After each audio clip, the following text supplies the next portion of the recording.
Welcome to XChange.Survival, and today we're going to be talking about fire safety.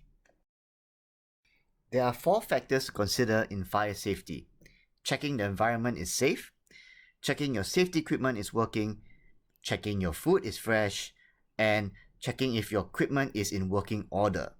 We're going to talk about fire safety. The fire is here and it's in the red zone, so it's the fire zone. In this example, the fire will be 50 centimeters in diameters or 0.5 meters. In the red zone, objects catch on fire and you will get hurt if you put your hand over there.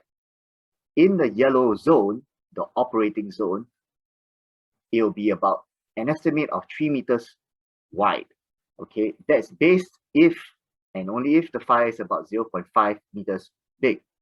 So a rough estimate is that if the fire is 1 meter big, then the radius will be 6 meters wide. So 1:6 ratio. This is for small fires only. Okay, if the fire is bigger, then the yellow zone would be bigger. This is where the people in charge of the fire will be operating in the yellow zone. We have the chef who is cooking things over the fire. We have the safety officer managing the people's safety and making sure the fire doesn't come out. We have a person who supplies fuel and food to the chef and to the fire. And we also have the team leader. People are very important and they are in charge of the fire and can move around the safety zone. Okay, this yellow zone is where you feel the intensity of the heat, but it's still at a comfortable level. The yellow zone should have nothing flammable in this zone. So the floor will be sand, concrete, pebbles, rocks, and nothing flammable or explosive inside.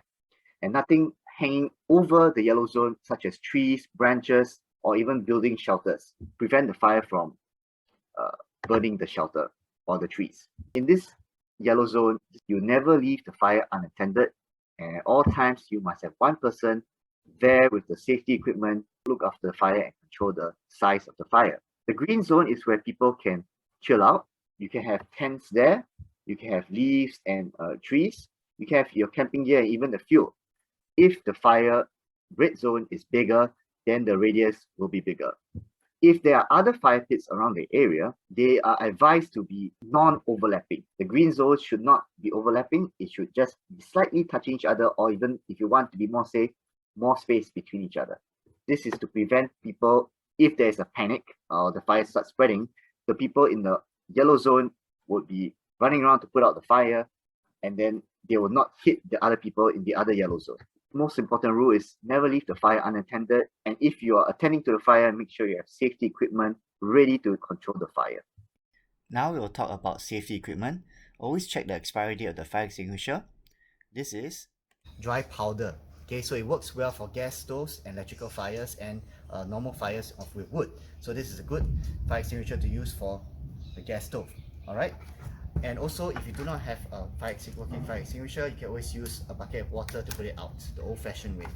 This is actually also used for your cleaning. So if you have no fire emergencies, you can use it to clean your mess tins when you're done. Next, for fire safety, we will check the food, check if the egg is cracked, if it's okay. Give it a smell if it's rotten. It's not, so this is safe. So now we look at canned food. It's usually printed at the side of the canned food, okay, or at the back. So if you can see, the expiry date is 2022. So it's next year. It's still fresh. Okay. So also do a visual check for your noodles as well, if the expiry date has exceeded or not, or if there are any cracks or holes inside, because sometimes rats do bite into it. Alright, so the food is safe to eat and we've checked it already. Time to check our equipment. Alright, this is by Golden Fuji. We'll take the equipment out first and then lay it on the table over here. Okay, so have a read of the instruction manual. It will tell you all the parts that you need to know and how to operate it. Alright, but let's get started. I'll show you how to use it. This is the drip pan. As you can see, it does not have the pan supporters because it's upside down. So these are the pan supporters. It looks like this from this angle. As you can see, what we're looking for is for if your parts are rusty, broken, or missing. Okay, so what we're going to do is we're going to test our equipment as well. So this is drip pan. We're going to use our mess tin to cook, so we have to use our mess tin to check. Is it stable? Yes, it is stable. Alright, so this is done. So next, This is the burner head. We have to check that the holes are clear and it's not rusted or broken. Alright, and this is the ignition plug. So if I were to test this, okay, I'm going to turn it at an angle, you should be able to see a small spark coming up. Alright, so that's how you see that it works. Okay, so you can even look inside to see that the wiring is not broken or leaking. This is the pipe that adjusts that the fuel will enter from. Okay, so I'll just remove this here so you can check everything, the skeleton of the device. Alright, so from here, there's this part, the instructions unlock and lock. Originally it was off, and this is the ignition plug when I was doing this. Okay, so we tested that this works, Alright, so this is the unlock and lock mechanism. It looks like this from this angle.